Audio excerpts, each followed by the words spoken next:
ভূমিধস বলতে পাহাড় বা পর্বতের গা থেকে মাটির চাকা বা পাথরের খণ্ড বিরাট মাধ্যাকর্ষণের টানে নিচে পড়লে তাকে ভূমিধস বলে।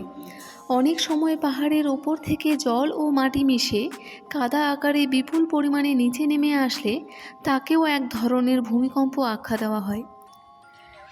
এই ধরনের ভূমিকম্প ভারতের বিভিন্ন রাজ্যে এবং বিভিন্ন সময়ে হয়ে থাকে। ঠিক তেমনই কয়েকদিন আগে ভারতের কেরল রাজ্যে এরকমই একটি ভূমিধসের খবর শোনা যায়, যেখানে মৃত্যু হয় অন্তত পক্ষে 358 জনের।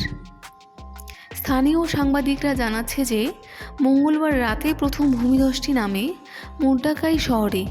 সে সময় প্রবল বৃষ্টি হচ্ছিল। সেখানে উদ্ধার তৎপরতার মধ্যেই ভোর 4টে নাগাদ চুয়ারমালায় একটি স্কুলের কাছে দ্বিতীয় ভূমিধস হয়েছে বলে খবর পাওয়া যায়।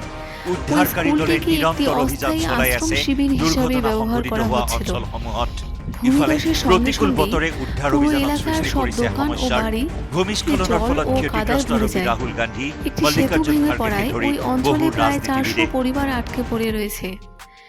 কেরালার ইংরেজি সংবাদ পোর্টাল ওয়ান মনোরম জানাচ্ছে, ভূমিধস যেখানে হয়েছে তারই অন্যতম মুন্ডাকাই এলাকায় চা, কফি ও এলাচ বাগানগুলোতে বহু পরিযায়ী শ্রমিক আটকে পড়েছেন।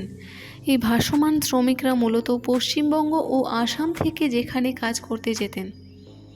একটি বাগান মালিককে উদ্ধার করে ওই সংবাদ পোর্টাল জানিয়েছে যে তাদের চা বাগানগুলিতে প্রায় 600 শ্রমিক নিযুক্ত আছেন, যারা পশ্চিমবঙ্গ ও আসাম থেকে এসেছেন। স্থানীয় বাসিন্দা জানায় যে মধ্যরাতের দিকে অন্তত 3টি ভূমিধসের ঘটনা ওই এলাকায় আঘাত হানে এবং আরেক স্থানীয় বাসিন্দা জানান যে ওই এলাকায় ঘটে যাওয়া ভয়াবহ দৃশ্যের বর্ণনা। আমি ধ্বংসস্তূপের মধ্যে আটকে পড়েছিলাম এবং আটকে পড়া একজনকে সাহায্যের জন্য চিৎকার করতে শুনতে পাই।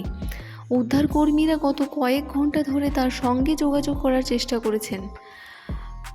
আমরা আশঙ্কা করছি শত শত মানুষ গ্রামের ভেতরে আটকে আছেন।